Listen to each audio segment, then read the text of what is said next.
Hi everyone and welcome back to another video. Today we're going to be looking at cluster C personality disorders. If you're new here, make sure to hit that subscribe button so you can be notified every time we post a new video. If you'd like to learn more about personality disorders, check out our other videos. Make sure to comment down below if you have any suggestions for future videos. So without further ado, let's dive right in. Now, the cluster C personality disorders are anxious and fearful. These personalities have a tendency to be worries and may have difficulty with trusting others or being overly sensitive to rejection. People with these personality styles often feel inadequate and may avoid social situations. So it's important to note that just because someone has a cluster C personality style doesn't mean that they have a personality disorder. These are just styles, and having a style is not the same thing as having a disorder. But some people with these styles may develop personality disorders. Let's take a look at the 3 personality disorders in cluster C: Avoidant Personality Disorder, Dependent Personality Disorder, and Obsessive-Compulsive Personality Disorder. Avoidant Personality Disorder. The first of the 3 personality disorders in cluster C is Avoidant Personality Disorder.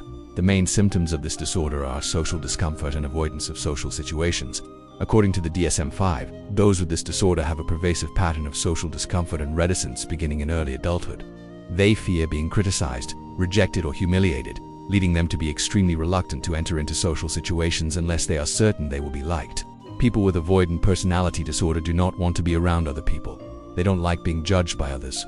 So even though they may desire relationships, they don't want to get close to anyone. In fact, they usually prefer to be alone. Those with this personality style tend to have low self-esteem and want others to like them, but they also expect others to reject them.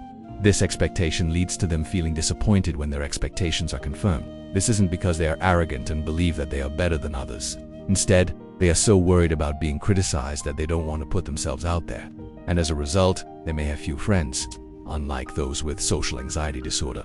Those with avoidant personality disorder aren't necessarily uncomfortable with unfamiliar people. Rather, they are uncomfortable revealing their true selves to others. Those with avoidant personality disorder are often very sensitive to rejection and criticism. They think that others judge them harshly and believe that they are inferior to others. To avoid being criticized, they may go to great lengths to hide their flaws and may present themselves perfectly to others. Because of this, they may be perceived by others as being arrogant or self-preoccupied. Those with avoidant personality disorder can be quite lonely. They struggle with the desire to socialize and the fear of being rejected. Some people who have avoidant personality styles may develop social anxiety disorder. Social anxiety disorder is a specific phobia centered around social situations. People with this disorder fear negative criticism in social situations, which differs from those with avoidant personality styles who fear negative criticism in all situations. Next, we have dependent personality disorder. Those with dependent personality disorder lack confidence and need reassurance. They fear being independent and may cling to relationships, sometimes becoming overly attached.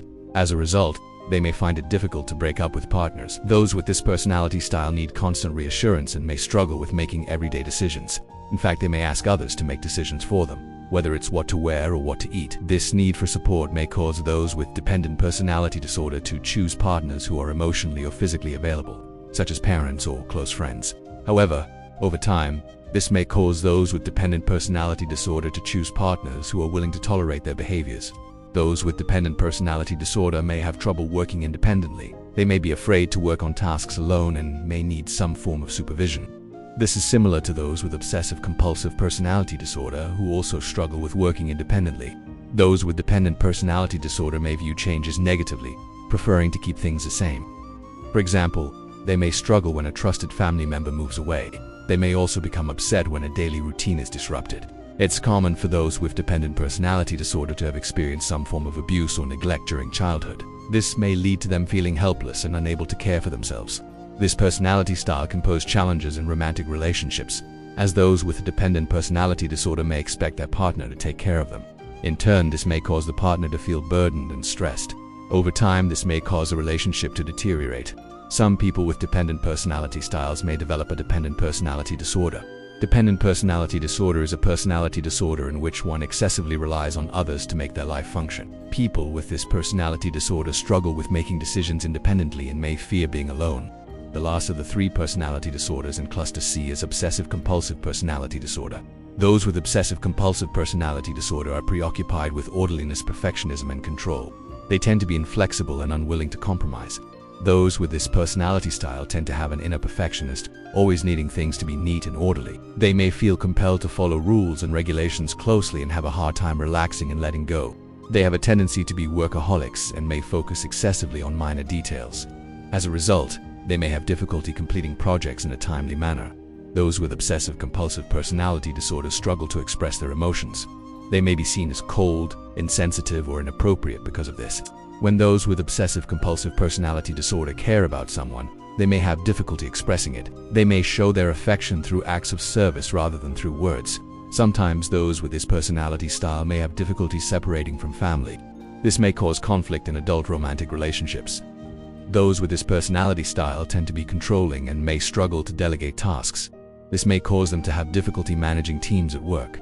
Although this personality style tends to be more mild, some individuals with this personality style may develop a specific type of obsessive-compulsive disorder. Those with this disorder experience the same symptoms as those with obsessive-compulsive personality style, but to a greater degree. They may perform rituals to alleviate anxiety, such as hand-washing or checking things repeatedly. Now that we've gone over all three of the personality disorders in Cluster C, let's look at some interesting facts about them. Number 1, you can have more than one personality disorder. Although we went over each of these disorders individually, you can have more than one. According to the DSM-5, you can be diagnosed with more than one personality disorder, but you cannot be diagnosed with two personality disorders that are of the same cluster. Number 2, having a personality style is not the same thing as having a personality disorder. We mentioned this earlier, but it's important to reiterate. Having a personality style does not mean that you have a personality disorder. Personality styles are simply patterns of thoughts, feelings, and behaviors that you exhibit.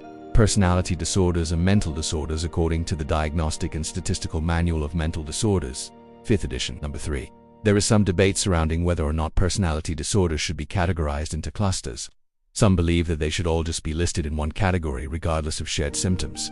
According to the DSM-5, the three clusters are called A, B, and C cluster. A consists of paranoid, schizoid, and schizotypal personality disorders. Cluster B includes antisocial, borderline, histrionic, and narcissistic personality disorders. Cluster C consists of avoidant, dependent, and obsessive-compulsive personality disorders. Number 4. Some researchers suggest that the three clusters may actually be a result of different underlying factors. This means that those with personality disorders in different clusters may have different causes for their disorders.